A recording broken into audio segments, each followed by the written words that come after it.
Pride. A moment in every queer kid's life that they wish they can go to. And when it finally happens, you feel welcomed and loved, and everyone is there to celebrate one thing: queer liberation. Or, for example, like this year, fight for some things, like trans rights. But what happens when one has to make the trip back home and the party is over? Do they feel welcomed in the community without the parade? And can they be who they want to be when they get back home? This isn't talked about enough. Coming out can be one of the most scariest yet liberating times in the queer person's life. It can feel a little like this.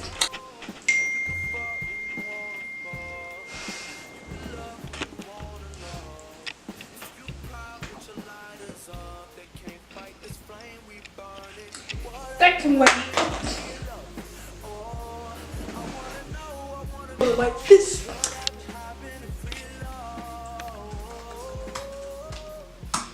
Hi. Jello? Huh? Hello, hi. How are you? I'm good. So I gotta tell you something. Okay. So, I'm gay.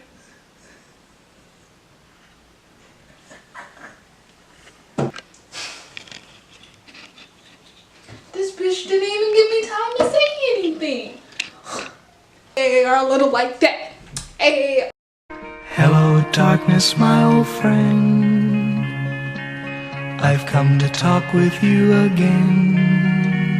But look, for queer people of color, it can be slightly a tad more difficult because of this thing called intersectionality, which if you don't know, here's a definition for you. So, for queer people of color, it can be a variation of all three of these scenarios. And coming out when a person of color can be so difficult that it makes one not even want to walk out of the closet. And like nobody's looking to grab a piece of cake. And I want to know what that is. Why?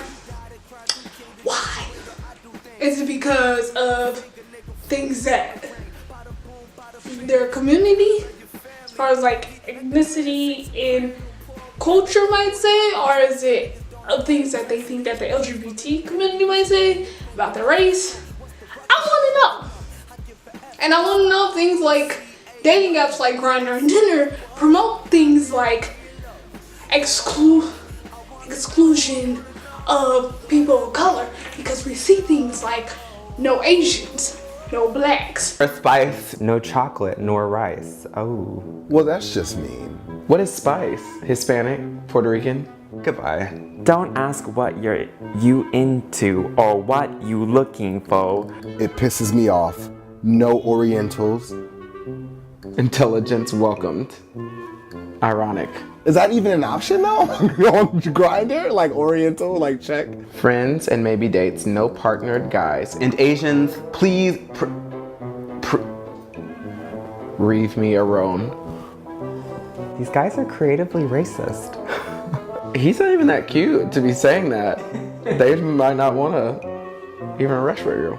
So I want to know if like that stems from like, is it a type thing, or is it like a racial type thing? We gonna see. So you know what? I'm talking to two of my friends. First up is Bella Lee. She came out just this year in her film Not Straight. It was a hit at our high school film festival, and it's growing more and more popular as the days go on with 27,000 views. I highly recommend you watch it. It's funny while also being powerful. It not only tells Bella's story, but it's also a short film that every queer kid can relate to. Bella wants to do something with film, and knowing how powerful she is, and that she will continue to produce great work, Bella will easily be a part of film history.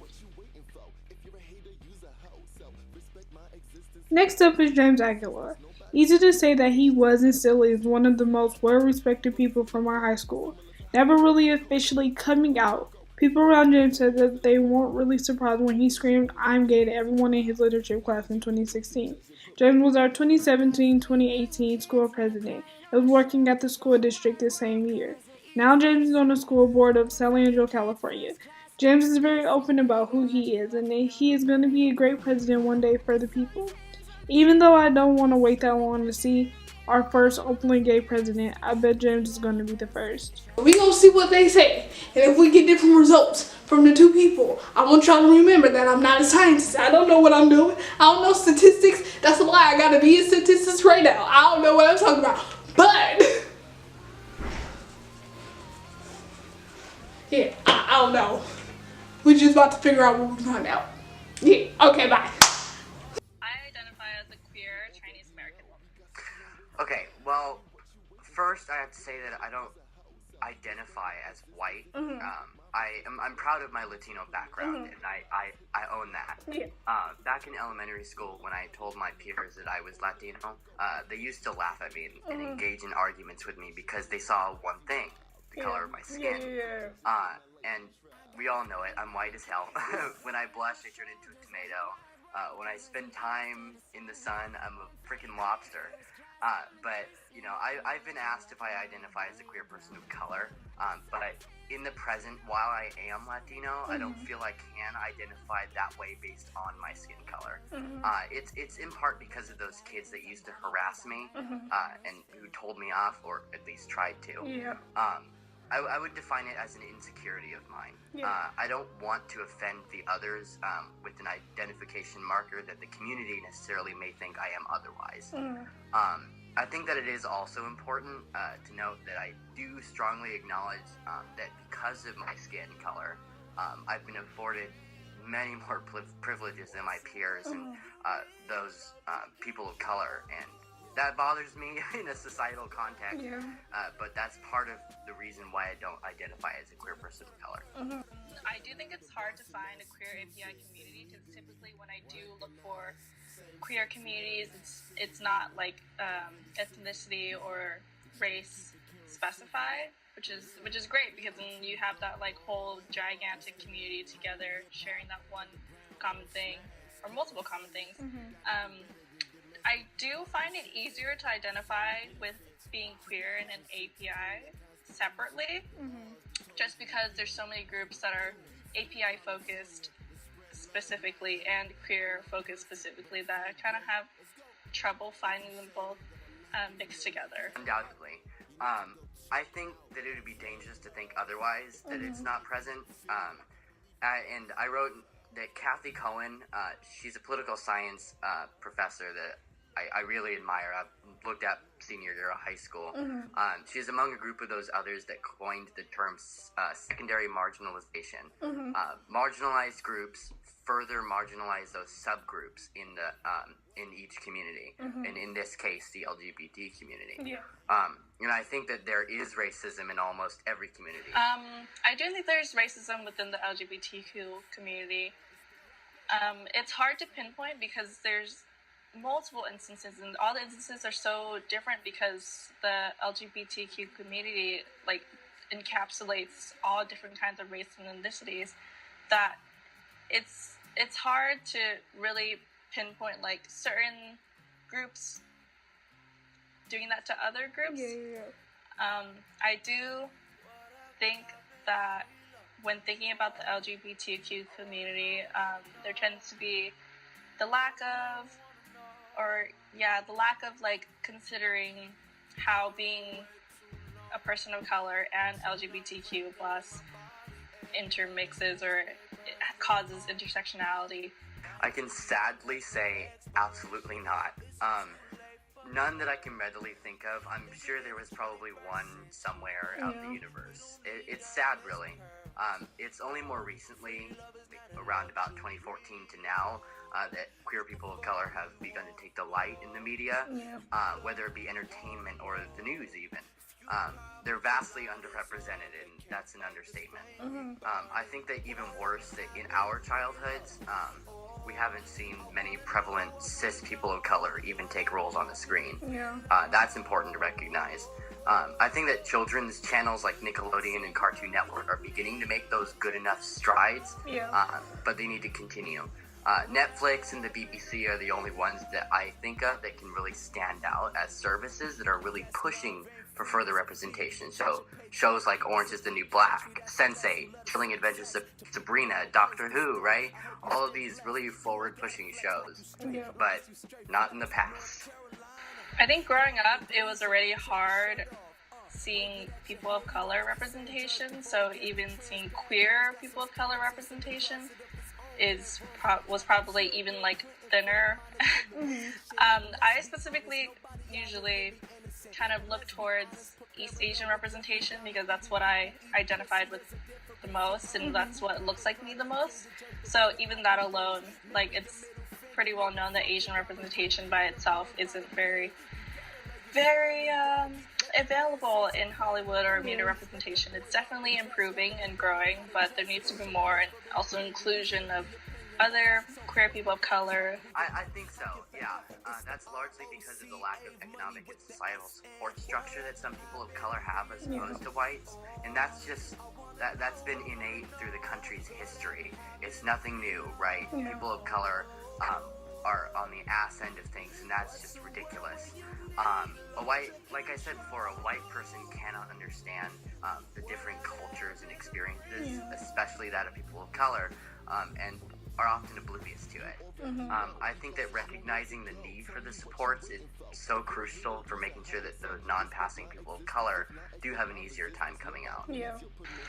I think yes, based on cultural traditions and like other like historical contexts and stuff like that, because I think, for example, like white American culture, they don't have the same values and traditions that like a traditional Chinese family would, because a lot of traditional Chinese culture, it's like family centered, and you have to follow and listen to your elders, respect what they say, and they kind of know best.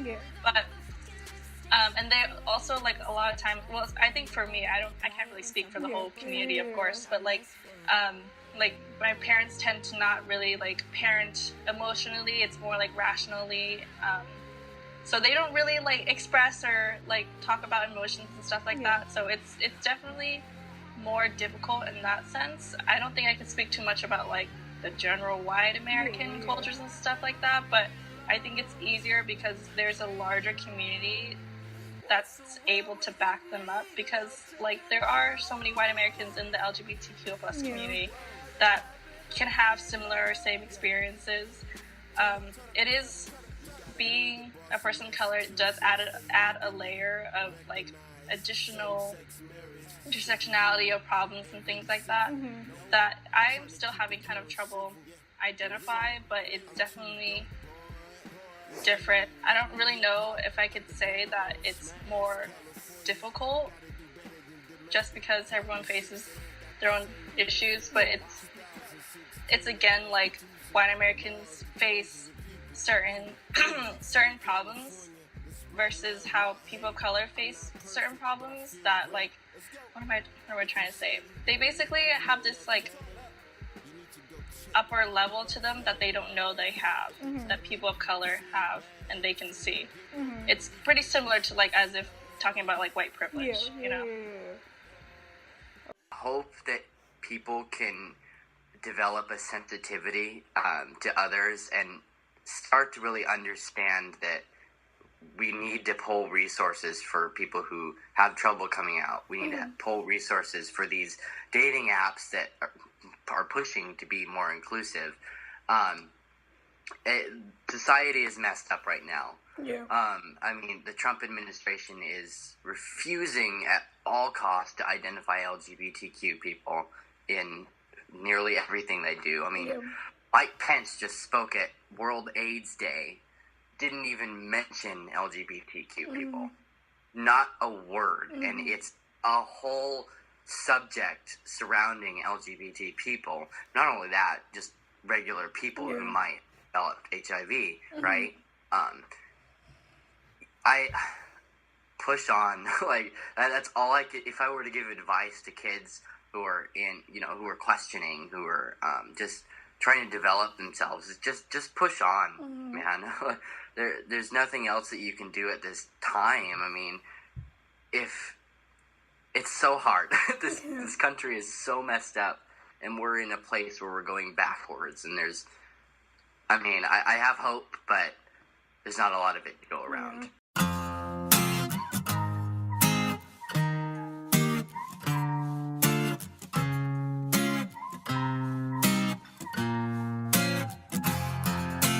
My final thoughts. Well, let's look at this. Let's break everything that we have seen in the past 16 minutes. Let's break this down. First, I just want to disclose that I am not trying to discredit the coming out story of my white LGBTQ plus peers. I am not doing that. This was not the plan at all. I just feel like I need to just do a disclaimer for that, because I don't want people to feel offended, be offended by anything that is said throughout this video. I feel like if we're gonna come for the LGBT community, we gotta come for all communities.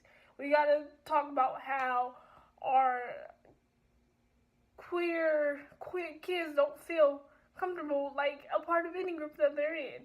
And that's kind of what I wanted to talk about, especially with queer people of color. We don't feel like we're a part of we can fully be a part of one group. Like Bella said, it's easier to identify as just API or just queer. She feels like she can't always identify with both. And same thing with me. It's I feel like I can't identify with both. I either have to identify with being black, or I either have to identify with being queer. And something needs to change about that. People need to feel like they have a community that accepts them for everything that they are. Not just being queer, or not just being black or Asian or Latino or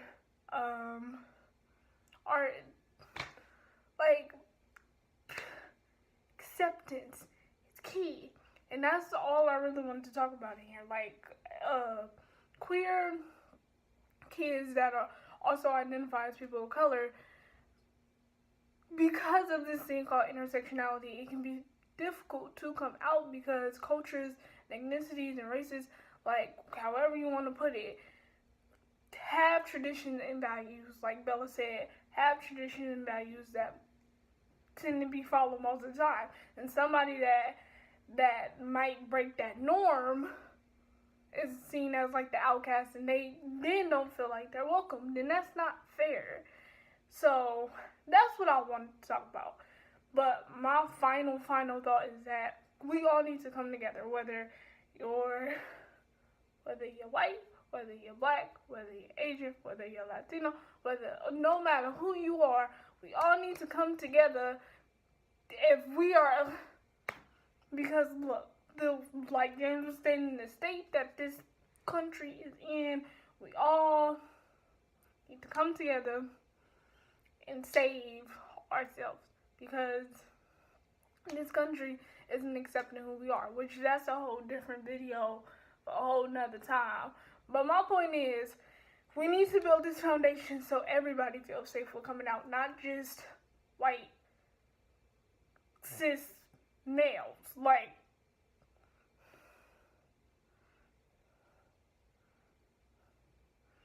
Everybody should feel like they have a foundation, a nice, hard, sturdy foundation to where they can come out and be who they are. So that's all I wanted to say. That's the point that I was trying to make. And if you need people to talk to, you need resources, all that stuff will be down below. I want to also say thank you to Bella and James for participating in this. Bella information will be down below, including the link to Not Straight. Go watch it. Go watch it, because you're the only person in the world that hasn't seen it yet. So go watch it. And then go down to James's information. I will be linking all his information. And yeah. So be you. Don't care about what everybody else thinks. You be you, and that's all that matters, okay? Now I'm about to be late to stats class. That stats class that I gotta be in, I'm about to be late to it. So, you know what? Thank you for watching. I'm Jiya Day. I'm from the Bay, and I'm gay, and that is okay. And I'll see you in the next one. Peace out.